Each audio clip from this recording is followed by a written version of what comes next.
Olá, que bom ter você aqui! O livro escolhido é Um Amigo para Sempre, uma homenagem minha para Marina Colasanti, que fez a passagem essa semana e virou uma estrelinha lá no céu. As ilustrações são de Guazelli. Vamos ouvir essa história juntos?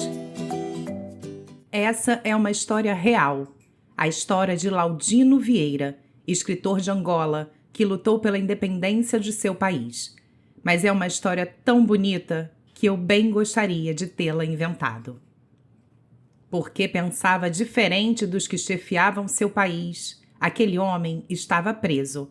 Ficava sozinho numa cela.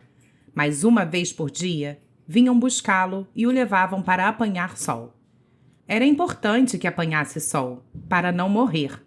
Os que o mantinham preso não queriam que morresse.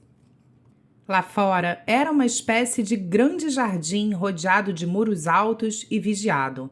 Na verdade, nem jardim era, porque não tinha asseio de canteiros. Mas jardim sim, no pensamento do homem, porque às vezes tinha as flores, as árvores desenhavam manchas de sombra no chão e havia pássaros. Todos os dias, então, o homem juntava a alegria de que dispunha para receber a hora de sair. E era sempre sorrindo na alma que passava pela porta maior, entrando na luz. No rosto, não sorria, porque não queria que seus carcereiros soubessem. No início, quando saía, levava um livro para ficar lendo deitado na grama, naquele que era o seu recreio. Depois, percebeu que o livro era desnecessário, porque, embora tendo-o aberto diante de si, não o lia. O olhar preferindo pousar sobre as folhas, os talos de grama, as nuvens, verde e azul que tanto lhe faziam falta no monótono cinza da cela. A partir daí, começou a levar um pedaço de pão. O pão, sim, era importante para aproveitar melhor aquela hora. Botava um pedaço na boca e ficava mastigando. Primeiro, era gosto de pão mesmo.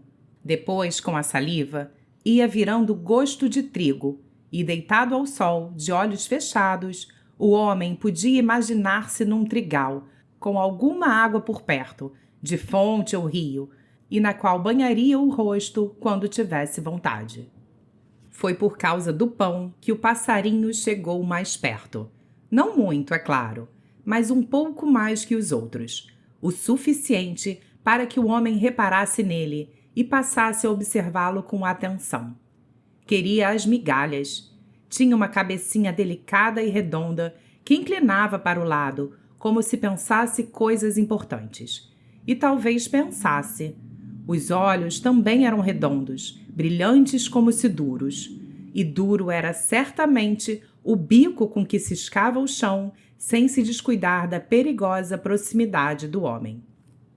Eis, pensou o homem, um passarinho corajoso, e espalhou migalhas sobre a grama, recuando alguns passos para que ele pudesse vir buscá-las. No dia seguinte, mal se lembrava do passarinho.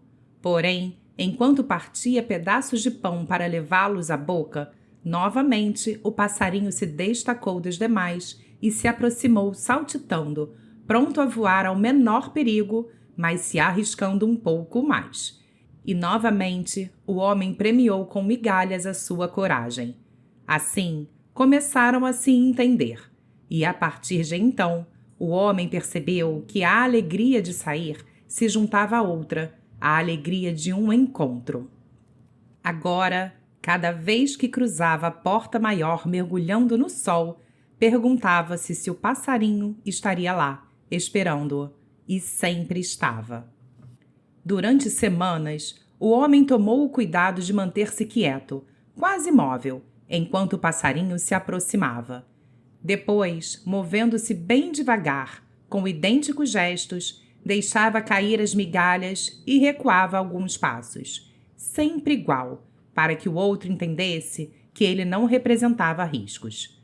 E o passarinho vinha, dava uns saltitos, parava, inclinava a cabeça olhando para ele, dava mais uns saltitos, parava, tornava a saltitar, até chegar às migalhas e ciscar, sempre atento às atitudes do homem. Essa era a forma que tinham de conversar. E para o homem, que não falava com ninguém, era uma longa conversa. Um dia, recuou um passo a menos. O passarinho hesitou, mas veio. Percebendo que tinha feito uma conquista, o homem deu tempo para que o seu pequeno amigo se acostumasse. Mas daí a muitos dias, novamente, encurtou a distância. E o passarinho veio. Uma alegria maior sorriu no peito do homem. Sabia que agora era questão de tempo e paciência, e ele tinha muito de ambos. Pouco a pouco, sem nada fazer que pudesse assustá-lo, foi trazendo o passarinho para junto de si. Recuava menos, deixava cair as migalhas em 2 reprises, fazendo com que, comidas as primeiras e vendo outras tão ao seu alcance, o passarinho se aproximasse mais.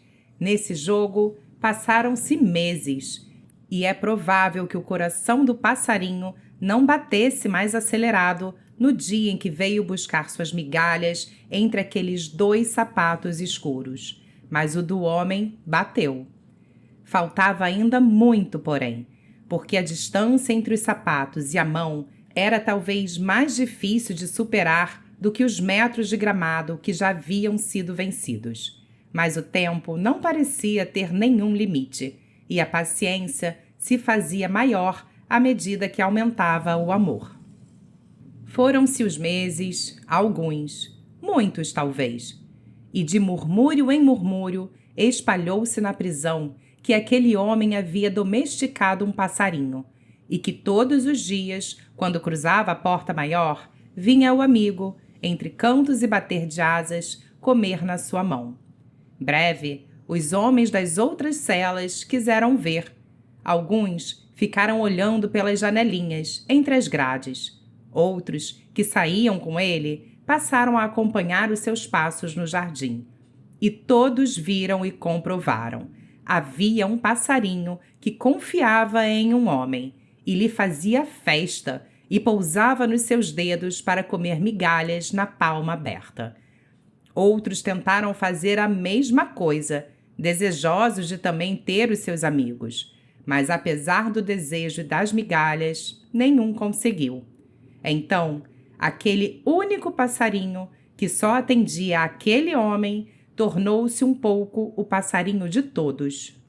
E foi talvez por isso que, embora uma luz de vitória se acendesse nos olhos de todos eles, nenhum fez um gesto ou soltou uma exclamação no dia em que o homem prendeu uma migalha entre os dentes e o passarinho veio colher a comida no seu sorriso. Passou o verão, chegou o inverno, mas o inverno não era rigoroso naquele país. Havia flores, os pássaros não migravam. Daí, o espanto do homem no dia em que o amigo não veio buscá-lo à entrada do jardim. Não veio buscá-lo, nem apareceu adiante, pela primeira vez, e a hora que era para ser feliz esticou-se comprida e inútil por entre as árvores. No dia seguinte, uma ponta de angústia feria o homem na sua cela, à espera de sair, e caminhando para a porta maior, tentou ouvir ao longe o canto de seu pássaro, algo lhe dizendo, porém, que além do sol, nada o esperaria para lá dos pesados batentes. O passarinho não veio naquele dia, nem no outro, nem em outro qualquer. A princípio, o homem quis inventar justificativas. Pensou que havia sido caçado ou que havia partido para nidificar. Pensou que havia encontrado migalhas mais fartas ou fáceis. Pensou coisas assim, que diminuíssem sua tristeza pela perda do amigo. Só depois, quando ela ia quase diminuindo, pensou a coisa mais simples, que o passarinho tinha seguido seu destino, fosse qual fosse, um destino que o levava para longe dali, como o dele, um dia, também o levaria, longe daquele jardim, para sempre, longe daqueles muros. E esse é o fim da história. Me conta o que você achou, que outros livros você quer ouvir por aqui. A tia Carlota vai adorar ler para você. Até a próxima!